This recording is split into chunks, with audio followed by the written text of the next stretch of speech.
Order! Order! You are an incorrigible delinquent at times. Behave yourself, man!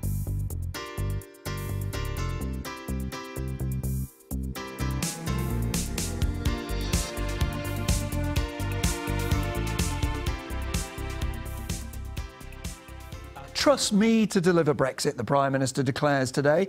If she's to do so, she'll have to win the backing of her warring cabinet, secure the support of rebellious MPs and peers, and make a deal with 27 other EU countries.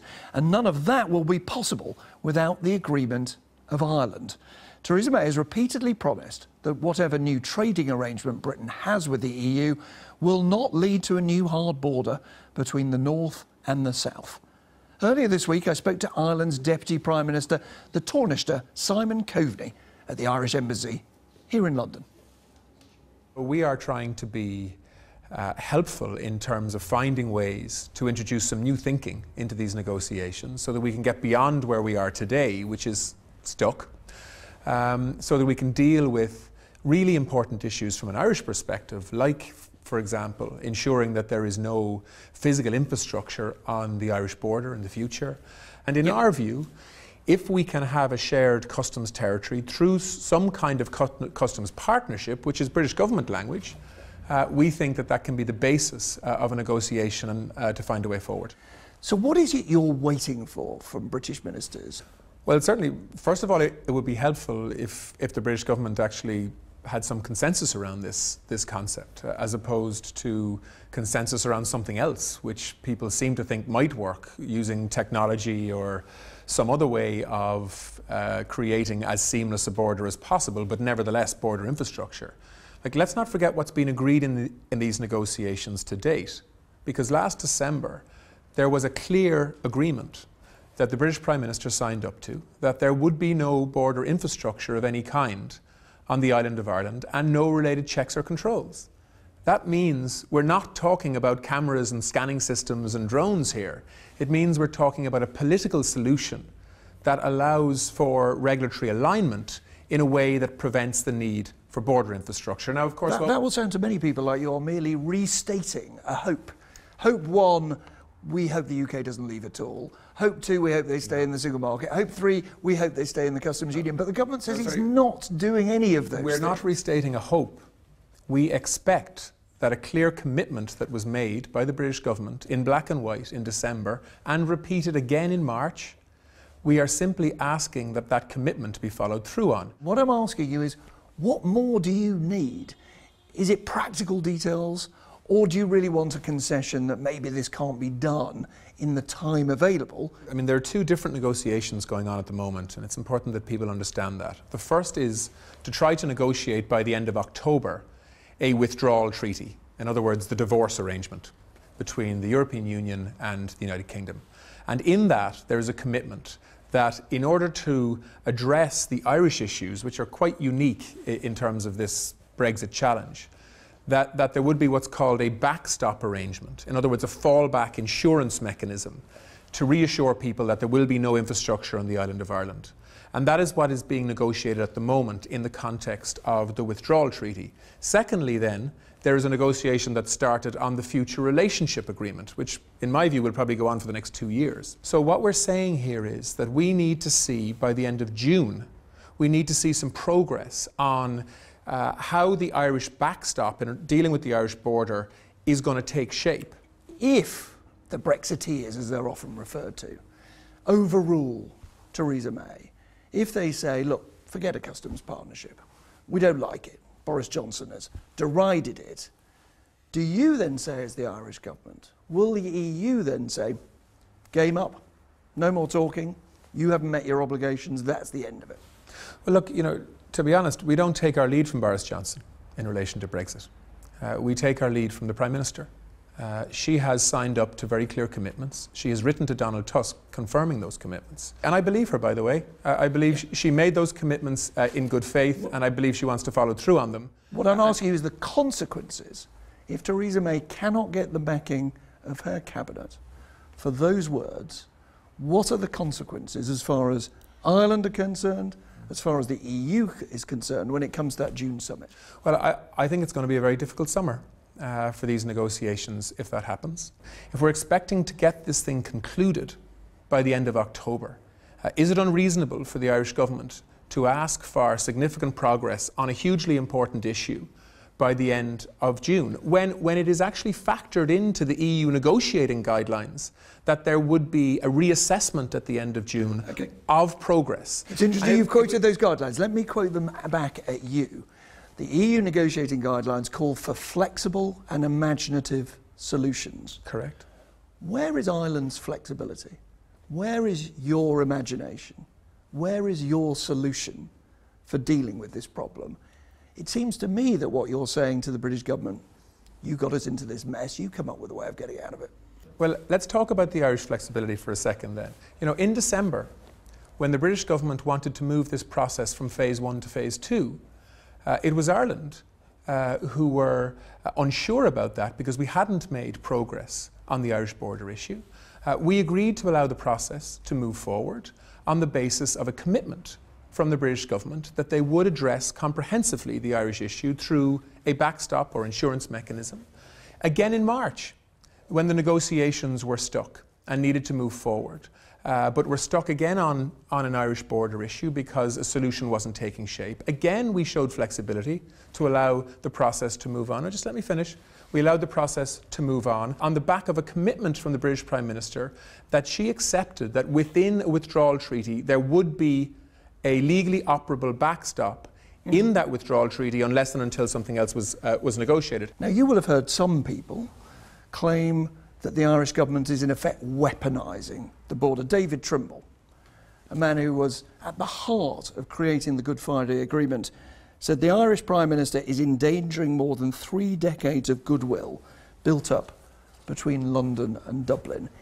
Is it responsible to suggest that any sort of border will bring back the bad old days? If you live in the island of Ireland, if you live in the border counties, if you talk to people about their memories of the past in the context of the border, you'll often end up talking to somebody with tears in their eyes.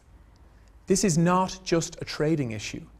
This is about Ireland moving forward, communities and neighbours living together. It's about the fact that, 100,000 what are called store cattle produced on small farms in the west of Ireland cross the border to be finished on farms in Northern Ireland, because there is no barrier.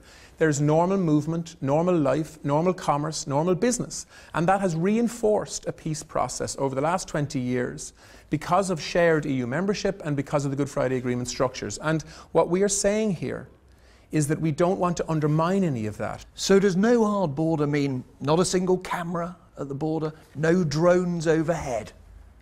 Well, I mean, look, we just simply think it won't work, and what I would say to people is, look, if you don't believe me on it, listen to people who are living locally there. Listen to the Chief Constable of the PSNI. He is saying that any infrastructure on the border, any physical infrastructure on the border is going to represent a risk to his officers. He's warning not to go down that route.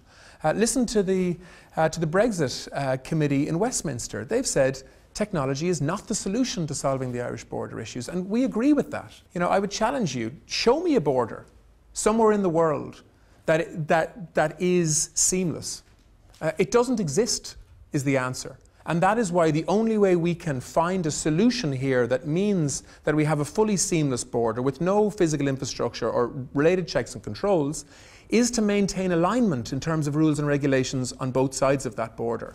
I hear your sincerity, but I also hear a man who wants to be seen to be flexible, but sounds to me awfully like a man who's saying, let's hope the British Parliament votes for the customs union, which we've always wanted, defies the government, and then we can do away with all these problems. But let me be very clear, I'm not flexible when it comes to border infrastructure. I've never been. The Irish talk about being flexible on the customs partnership, is that just talk, is it? No, as long as it achieves the outcome of there being no physical infrastructure on the island of Ireland and no related checks or controls. I hope also, by the way, the outcome can be delivered to create no new barriers between Northern Ireland and the rest of the United Kingdom either, because I understand that unionism is really concerned by that. All of that reminds me that I asked you whether you wanted Parliament to defy ministers and vote for the customs union, which is Irish government policy? And you do, don't you? Well, I think you know politics well enough to know that if an Irish government minister started to get involved in Westminster parliamentary votes, I would be on very dangerous territory. You would, so but the smile I see on your face now I will leave that would to be the wisdom. on your face if Parliament voted for a customs union. I will leave Problems that. over. I will leave that. I mean, look, we've said from the start that we believe if we had a shared customs space or a shared customs territory, which would need to be negotiated, that would help to solve a lot of the issues that are stalling these negotiations right now. Simon Coveney, Tarnister, thank you for talking to me. Thank you very much. Anytime. Thank you. Watching that with me, the Shadow Brexit Secretary, Labour's Sir Keir Starmer. Good morning to you. Morning.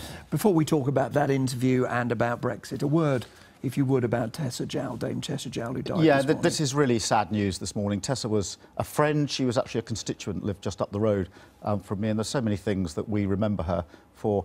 I think I'll remember. She came into Parliament, into the Commons, just 3 or 4 weeks ago. There was a debate about cancer, and she was there in the under gallery.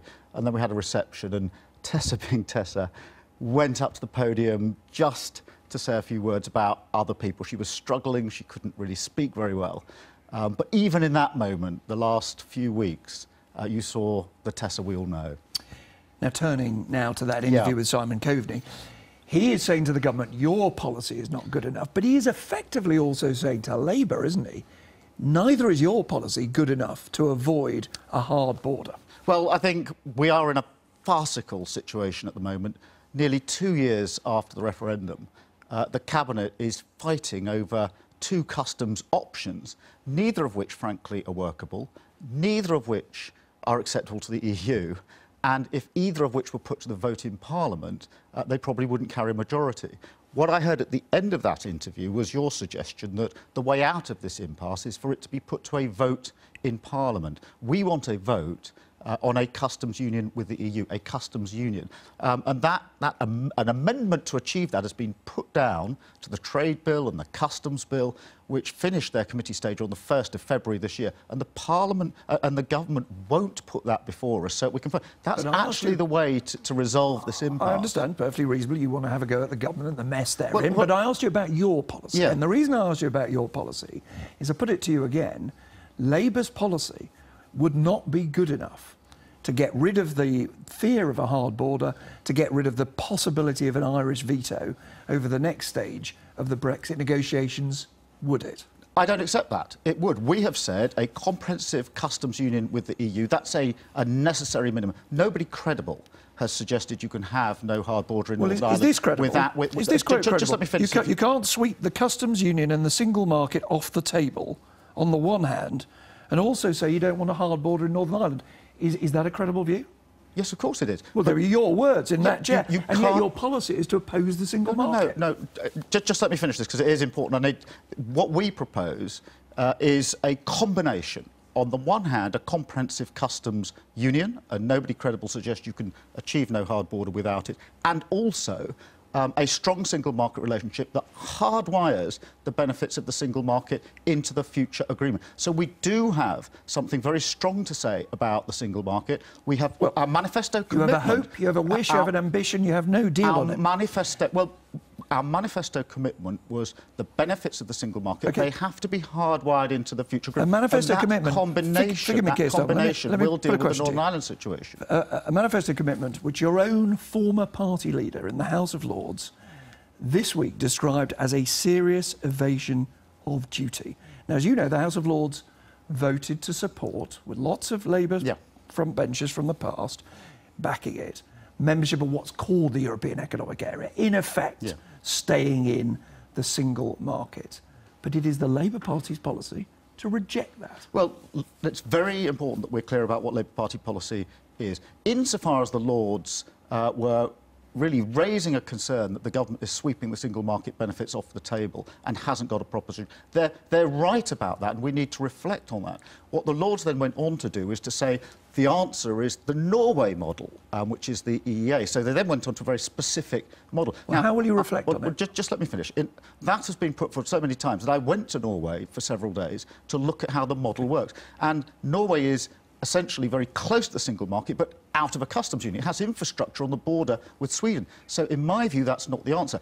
But to the challenge, does the agreement need to hardwire in the benefits of the single market? The answer from Labour is very clear. Yes, it does. Well, the answer, forgive me, the answer is rather like Ministers, which is here's a great long wish list of things we hope that Brussels would agree with, that you have no evidence that they will. Michel Barnier said a UK decision to leave the single market, Labour policy, and to leave the customs union would make border checks unavoidable. Well, look, the single market arrangements that we're currently in are in the membership agreement, and therefore we need a new agreement. We want an agreement that has the benefits of the single market in. We have gone way further than the government on this because we've said we recognise that means no drop-off in standards, rights and protections, no new trade impediments, full access. So we've spelt out what it means. The argument that's going on in the Labour Party really is not about should the benefits of the single market be hardwired in. We all agree on that. The question is, how do we achieve that? Well, you make out that everybody's happy with this. David Miliband is flying in from the United States, writing articles in the Mail on Sunday and appearing tomorrow because he doesn't think it's clear. Neil Kinnock doesn't think it's clear. Peter Mandelson doesn't think it's clear. The House of Lords don't think it's clear. It's got so bad, this failure of leadership on Europe, the Duke of Wellington is making a stand which the Labour Party is not willing to copy. Well, look, we've been absolutely clear what the combination needs to be. I think for many months we've been talking past each other. Everybody, I think, accepts there's going to have to be a new agreement, a UK-EU agreement. What goes in that agreement really matters. That's why that manifesto commitment, that the benefits of both the customs union and the single market need to be in it, is so important. And I accept we need to keep on saying it. We need to make sure it's the combination customs union and single market, because we need that combination to deliver for trade and also to deliver on the border in Northern Ireland, the solemn commitment there shouldn't be a hard border. Everyone accepts, I speak to in politics, that you're doing your best to bridge this big divide in your party, Remain voters on the one hand, Leave voters and so on. Just try finishing the following sentence for me. Brexit will be good for Britain because... Well, it's very difficult for me to complete that sentence because I voted to remain and I wanted to remain. So why don't you oppose it properly? The Labour Party accepted that we put the referendum to the people. We got a result. Now, it was a slim result. It was a narrow majority, but the question that was answered. But the only question that was answered was, should we leave or not? Well, the next front page of the Observer today is a call for another vote. The next question that comes along is, what's the future relationship with the EU? What should it look like? Just brief chance to respond. Student unions around the country saying that they want another vote. Many supporters of Jeremy Corbyn, amongst the young in particular, saying they want another vote. It's still possible Labour will come to that view, isn't it? The focus of our attention has been that there should be a meaningful vote in Parliament. That will happen, we hope, in October, November. We're trying to make that truly meaningful, which is if we vote down the deal, Parliament decides what happens next, because that's what a meaningful vote should look like. Sir Keir Starmer, thank you very much for joining us. A very English scandal begins on the 20th of May at 9 p.m. on BBC One. I will not let you down, Theresa May tries to reassure Brexit backers today. And no wonder she feels the need to do so after Boris Johnson called one of her policy ideas crazy and Jacob Rees-Mogg dubbed it cretinous. She's now given cabinet ministers, including one of the leaders of the Leave campaign, the Environment Secretary Michael Gove, the job of finding a policy they can agree on. Good morning to you, Mr Gove. Hi, good morning, Nick. Now, before we talk about Brexit, let's have a word about Dame Tessa Jowell, who died this morning. The Prime Minister has spoken of her dignity and courage in confronting her illness. She really did appeal across boundaries. This is not just people being polite, is it? Oh, completely. No, it's incredibly sad news. Dame Tessa was one of the kindest and most thoughtful people you could find in public life. I remember as a young backbencher asking a question about my constituency when she was Culture Secretary. After the formal answer that she gave, she then sought me out behind the Speaker's chair to see if there was anything more that she could do to help. And I also remember when I brought other issues and other problems to her, she couldn't have been more determined to try to help me as a Conservative from the other side to do the right thing by the people whom I represented. And then I remember the immensely moving speech, which we saw a little bit of earlier in the news, that she gave in the House of Lords, talking about cancer care. There were a number of my colleagues who were, moved to tears by what she had to say. And I remember seeing her at dinner that night with her wonderful family, who will be missing her terribly. And the thing that struck me throughout is that she's one of those people who brings joy into other people's lives because she was transparently there to try to do the right thing. Well, many more tributes to Tessa Jowell later in the day. Let's turn to Brexit. Of course. The sort of issue that Tessa Jowell would have believed was incredibly important Absolutely. to get right. It is now 689 days since the referendum. I suspect you count each and every one of them off. Why has the government still not got a policy on our future trading relationship with the EU? Well, significant progress has been made in all sorts of areas in the negotiations with the EU.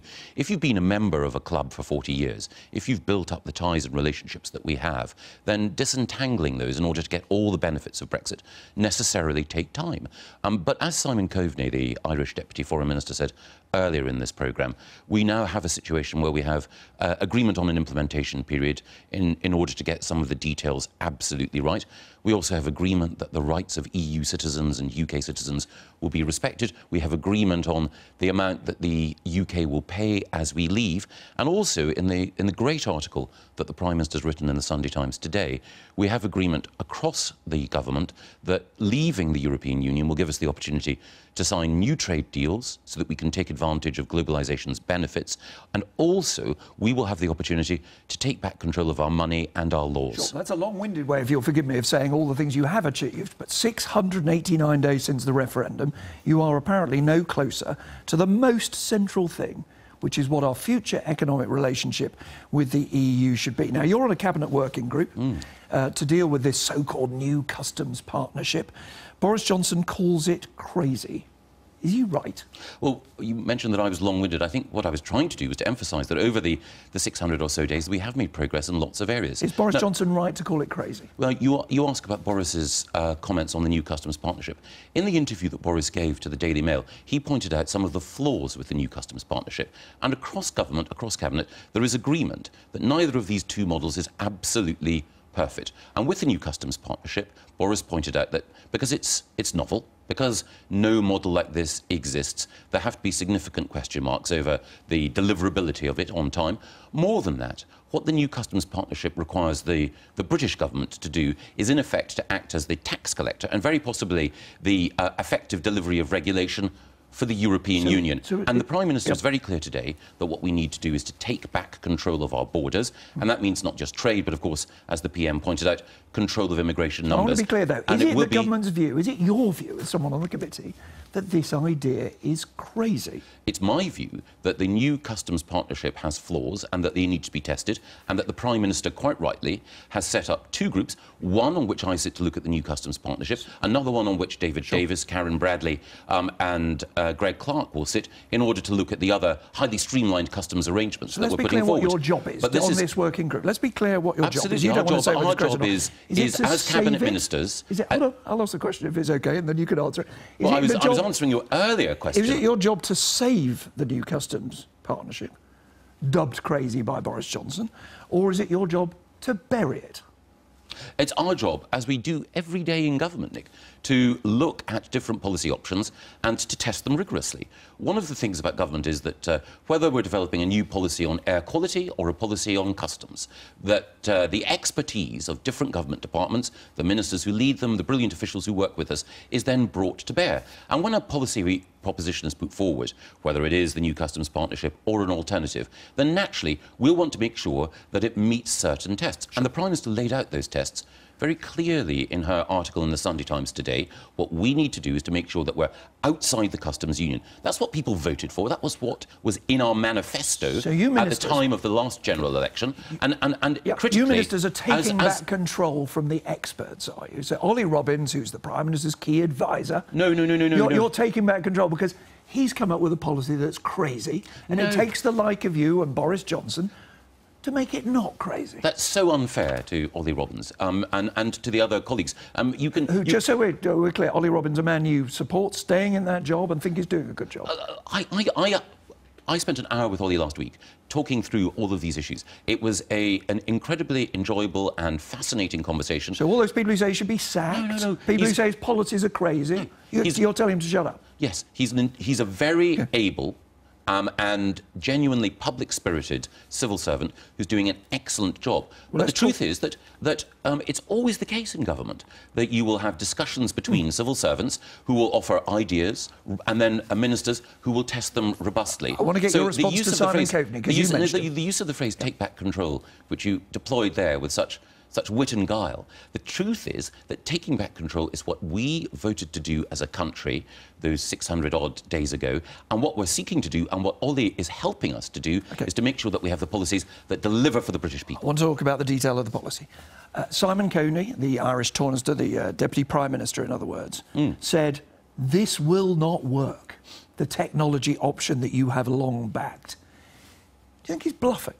No, I think that he's doing a very good job as a diplomat, as the foreign minister for his country, in putting across its case. But you think when he talks about the dangers to peace, he could perhaps be overstating it? Well, I certainly won't give someone who's a very talented Deputy Prime Minister advice on how to do their job. What I will say is that, of course, the Irish Deputy Prime Minister, who is their foreign spokesman, will naturally put the case for Ireland with fluency and with force. There are some who but believe these are negotiations. Yeah, there are some who believe that this argument about peace and the border is a kind of Trojan horse being used because Ireland wants to persuade MPs to defeat your government and ensure that you stay in the customs union. Is it a Trojan horse? I think you're putting words in the Irish Deputy Prime Minister's mouth. I'm actually quoting back to you what you said to a dinner of Brexiteers. You said the Irish were responsible for having a Trojan horse. I would never be so. I hope I would never be so rude about any country. You're saying the Lords didn't pass your lips. The truth is that the Irish Deputy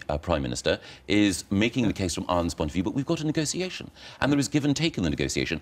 As Simon Coveney pointed out, there have been occasions in the past when Ireland, having insisted upon a particular proposition, then decided, actually, do you know what? When push comes to shove, we'll show a bit of flexibility. So they might in the future. OK. Yes. Let's move on to the issue of time. Yes. Now, some people say that time is the solution to some of these problems. That, yes, the technological solution to the border isn't ready now. Give it 3 or 4 years. Are you one of those that think that might be the way forward? No, in delay there lies no plenty, as Shakespeare once said. One of the things that we need to do is to crack on. Now, I think that we have an implementation period that gives us an additional 21 months after we leave the European Union to get everything right. And not a month after that, for customs? I think the critical thing is to meet that deadline. My experience in government reinforces my belief that we need to make sure that we deliver things at pace. And in my own area, we're doing everything we can in order to make sure that food and drink can cross borders without interruption, and that we do that, or with a minimum of friction, I should say, and we do that in order to ensure that all the benefits of leaving the European Union, control over who comes here, control over trade deals, and also the money that we can take back and then spend on our priorities like the NHS, we do all that in order to ensure those benefits can be delivered on day one after the implementation period. This can be a one-word answer, if you wouldn't mind. Just to be absolutely clear, those who say that the customs union should just be extended a few months, your own friend and colleague Nick Bowles, you are saying no extension at all in any circumstances to deal with the customs problem, yes or no? Yes. Yes, there will not be an extension. Yes. Okay. That's the difficulty with one-word answers when you ask questions that long, Nick. But the truth is, I don't believe in an extension. You don't believe in an extension. That is very clear. Do you believe that Brexit is, as one of the people who led the Leave campaign, would you say it's working out as it was meant to? Yes, I think it is. Dan Hannan thinks it's not working out, and he is one of the most prominent supporters of Leave. Yes, Dan is an incredibly articulate and thoughtful member of the European Parliament, great friend of mine. But I take a slightly different view from Dan in this regard. I think that the Prime Minister is delivering exactly what the 17.4 million people voted for, exactly what was in our manifesto. Is it a shambles, this process? Oh, absolutely not, no. Not a shambles, even though your friend, colleague, organiser of the Leave campaign, Dominic Cummings, has described the whole Brexit process since the referendum as a shambles. He has a gift for vivid metaphor. My view, being in government, is that the Prime Minister has laid out a very, very clear flight path for us, and that flight path is to ensure that when we leave the European Union, that the money that we save can be spent on the NHS, that the trade deals that we can sign can make this country more prosperous, and critically, that we can control who comes here, so we can have an immigration policy that serves our interests economically, but also allows us to continue to play a role as a humane beacon of freedom. Final question in one word again. Should Brexiteers attacking the Prime Minister trust her? Yes. Michael Gove. One-word answers. Thank you very much indeed. Lots more to talk about, particularly where we are in this ferociously complicated Brexit debate. And we're now just going to kick off by talking a little bit about that with very distinguished chairman of the Treasury Select Committee, former Conservative Minister, Nicky Morgan. Very good to see you this morning, Nicky. Now, you are doing something which I think many would regard as really quite remarkable. You are standing shoulder to shoulder with the former Labour Minister, David Miliband, the former Lib Dem Deputy Prime Minister, Nick Clegg. There's an article in the Mail on Sunday today that you've jointly authored. Tomorrow you're doing a joint platform event because you want to avoid a hard Brexit. Why are you standing shoulder to shoulder with what many of your Tory colleagues would regard as the enemy? Well, first of all, can I just join the tributes to Dame Tessa Jowell. She was very, very brave. And I think for any female politician or wannabe MP, she was an inspiration. So I think, you know, condolences to her friends and family today who will be missing her very, very much. And actually, in a way, that does tie in, sort of as Allegra said earlier on, to what has happened in terms of this article that I've jointly authored with David Miliband and Nick Clegg today and the visit we're doing tomorrow. Because what we're facing as a country in Brexit is an enormous challenge. It's about obviously trying to find a deal that is going to be best for the country, best for our economy, that understands what people voted for in 2016, but also that many millions of people did not support that course of action. So tomorrow we're going to the Tilda rice factory plant in Essex, because they are one of the companies who have been brave enough to step forward and say that if we don't get future customs and borders and trade arrangements right, then that will be very detrimental to them. They will have to relocate at least part of a processing plant overseas, probably somewhere else in the EU. And that's not then going to be good news for their employees, for people's job security and financial security. That's why I'm standing with other people on a cross-party platform to say, let's just get this, let this get right. Because as you say, it's incredibly complex. Now, there are two customs proposals being looked at by the Cabinet. Would either of them, for you, be right in your sense? I think both obviously come with their own issues, and I think that's been recognised by other politicians speaking out this morning. It seems to me that what's called the maximum facilitation, which seems to rely on future technology not yet invented, would absolutely be basically a deal in name only, because it doesn't talk about an enduring relationship with the EU, which I think is what the Prime Minister said that she wants to create, and it causes enormous problems on the island of Ireland. And the Northern Ireland Select Committee themselves said that the technology was not yet there. So, you know, that's a way off. I think the partnership proposal is complex. No one's entirely clear about how that's going to work. And one of the things the Treasury Select Committee is going to be doing this week is we've asked HMRC, who obviously are the people who'd have to operate that, to come in and talk to us again about comments that they have apparently been made about how this would work. Look, I think undoubtedly what we will be saying tomorrow, we said in the article, is that a customs arrangement, territory, call it what you want, is the way to achieve what the Prime Minister has talked about when she talks about trade being as frictionless as possible, but also avoiding the hard border on the island of Ireland. And that's what we're going to be debating, obviously, when this legislation finally comes back to the House of Commons. Do you think ultimately Parliament will have to assert itself here? Do you have any confidence that the Prime Minister will come up with a proposal on customs that you could support? Well, I think the Prime Minister absolutely could come up with a proposal that would gain the support of the majority of the party, Conservative Party, and the majority in the House of Commons. But to do that, she has to be very clear that she's not going to give any truck to those who want a hard Brexit, which means basically no deal, walking away, and to try to make trading across borders as hard as possible. And undoubtedly, Parliament is going to want to have its say on this. The select committees are gathering gathering hours of evidence. We had a debate, a backbench debate, run by the chairs of various select committees about 2 weeks ago. And that's what Parliament is there for. That's what we're saying in the article today, which is that MPs are there to debate bills, to propose amendments. David Davis has said that amendments can improve the legislation and to help to shape what is, as I say, an enormous national challenge for this country. And we hope very much that the Prime Minister will accept that challenge and work with Parliament to get the best Brexit deal. Now, in terms of that deal, we saw the Lords last week vote for an amendment that would see the UK joining the European Economic Area, which means that we would stay in the single market. When that comes back to the Commons, will you vote for that amendment? I haven't quite made up my mind on that, to be honest with you, yet. I know that there are colleagues in my party. Stephen Hammond, the Wimbledon MP, wrote an article yesterday about the EA and EFTA, and there are other MPs who haven't yet put their head above the parapet who have been talking about this very much. But you would rather that we stayed in the single market, wouldn't you? Well, I would rather that we absolutely, in terms of things like the City of London, it would be much easier if we stayed in the European Economic Area. It would allow businesses to carry on, because, of course, our economy, 80% of it is services, which is where the single market is so important. I understand about the worries about freedom of movement, but I think there are negotiations and compromises that can be sought. And I think what we're saying generally today is let's not let the ideology ruin people's jobs and financial security in delivering on Brexit. And I think that's what this is all about. This is what MPs on all sides have got to be thinking about. Now, Sandy, we're almost the future out of time. If I could just ask you one final question.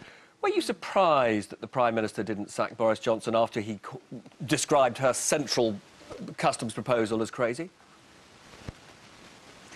In the context of what's going on, in the context of Brexit and the need for the Prime Minister to keep people together and the differences of views, I wasn't entirely surprised. I think we're all surprised, though, by quite how wide the bounds of collective responsibility are being stretched now.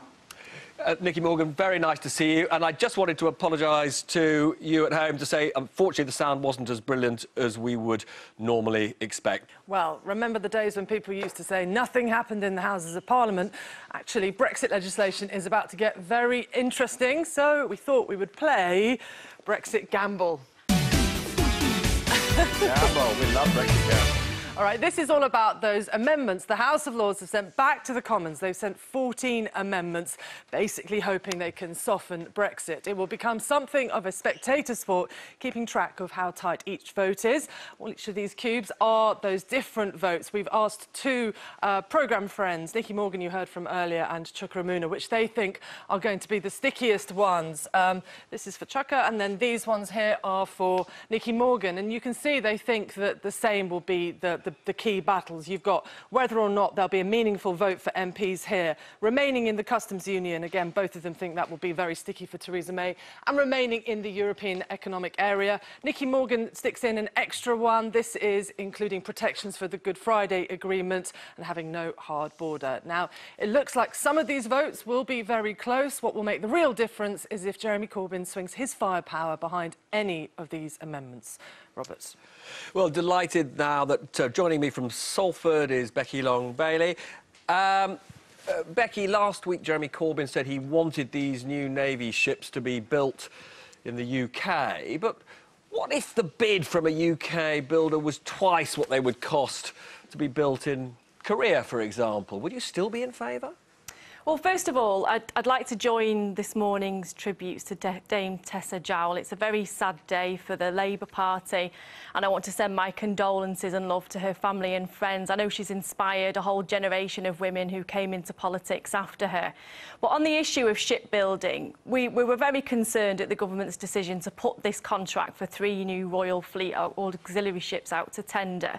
And we wanted them to be produced in the UK using British steel. And there are a number of reasons for that. Of course, the government has to get best value from any contracts that it issues. But without a competition, Becky, how can it be sure that it's going to get best value? Well, it has to get best value in terms of the price that it achieves from the relevant supplier, but it also needs to look at the economic impact, both on regions and across sectors generally. We know, for example, the shipbuilding sector are paid £1 billion, the workers there, annually on average, and £238 million comes back to the exchequer. It's also important to note that we have to support the shipbuilding sector. We're on the verge of having a sector that's high-skilled, high-tech and virtually capable of leading the world. But we won't achieve that unless we invest in it, and the government needs to use its power to positively procure to support that sector. We've seen other subsidies type situations happening across the world. For example, China put 20% worth of subsidies into their shipbuilding sector.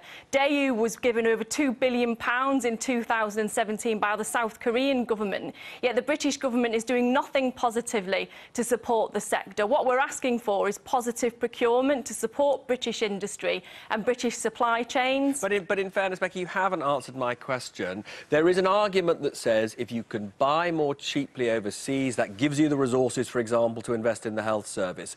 And there is a risk, surely, that a Labour government would simply waste taxpayers' money. Well, no. What I've said, and I referred to this in my previous answer, is that the government, of course, has to look for the best price, but it also needs to look at the other wider economic considerations. How much tax is going to be generated in a particular sector? Is a region going to be affected detrimentally? For example, is there going to be a detrimental impact on the sector overall and its ability to secure further work both in the private and the public sector? It has a number of issues that it needs to consider economically, not just the issue of whether it can get the best price. But most economists, as you know, would say that the kind of protectionism that you are recommending would make both us and the world poorer. No, I mean, I wouldn't say it's protectionism. I'd say it was supporting British industry, and it's part of our wider industrial strategy in terms of investing in skills, infrastructure, research and development, but also positively supporting British businesses and supply chains. In terms of supporting British industry, though, so let's move on. In terms of supporting British industries, as you know, most, particularly big international British companies, want the UK to stay in the single market. Why won't Labour sign up to that? What we've said is that we want to develop a new relationship with the single market that retains the current benefits that we have. We've also said in relation to the customs union that it's vital to stay in both the customs union and the single market during the transition phase so that businesses aren't facing a cliff edge. But we also want to see a new customs union arrangement developed that also gives Britain the ability to negotiate trade deals and have real legal teeth. We haven't seen any of this from the government so far. When the EEA amendment from the Lords comes back to the Commons, a vote that would keep the UK in the single market, would you expect Jeremy Corbyn to instruct Labour MPs to vote against it? Well, in terms of the whipping arrangement, that will be decided nearer the time by the shadow cabinet. But in terms of what do you think should happen? Well, in terms of the EEA amendment, there are a number of considerations, and I can totally sympathise with those peers in the Lords who were concerned that Theresa May was not going to get a decent deal in relation to the single market from the EU in terms of the trajectory that she's currently on. But let's look at the EEA amendment and what it actually means. It says that it wants to remain within the EEA. Now, there are two ways that this can be achieved. Firstly, by staying as a member of the EU, and as a party, our position is to respect the referendum, so we couldn't support that option. And the second option of remaining in the EEA is to adopt a similar style model to the Norway model. And there are a number of issues with that. The Norway model has to accept all Becky, of the four freedoms of the EU. But I've got to interrupt you for a second. Hang on.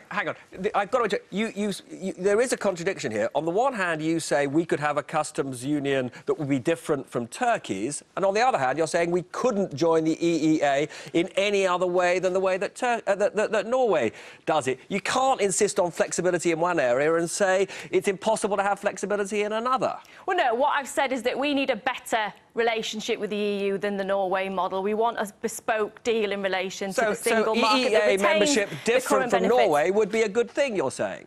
Well, and we don't want a similar style model to the Norway model for the reasons that I set out. And what I was going to say before you interrupted me was that the Norway model causes a number of considerations. Firstly, we have to accept all four freedoms. Secondly, they don't have the ability to enter into negotiations with the EU about accepting certain rules or making certain rules. And thirdly, they're not part of a customs union, which creates the issues that we're currently faced with in Northern Ireland with potential hard borders. Now, I can understand the sympathies with the Norway model, and we totally agree that we have to retain the benefits that we have in the single market. But I think that that can be achieved through a better bespoke deal with the single market, and that's Labour's position.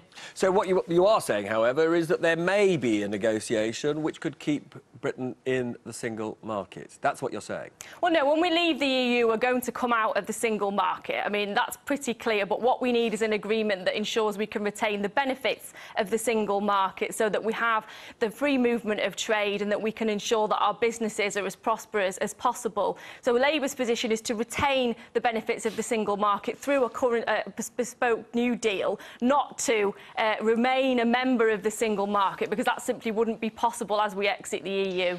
Well, it does seem to me that both Labour and the Tories at the moment are both on a cake and eating it position that maybe the rest of the EU won't be so thrilled by. But anyway...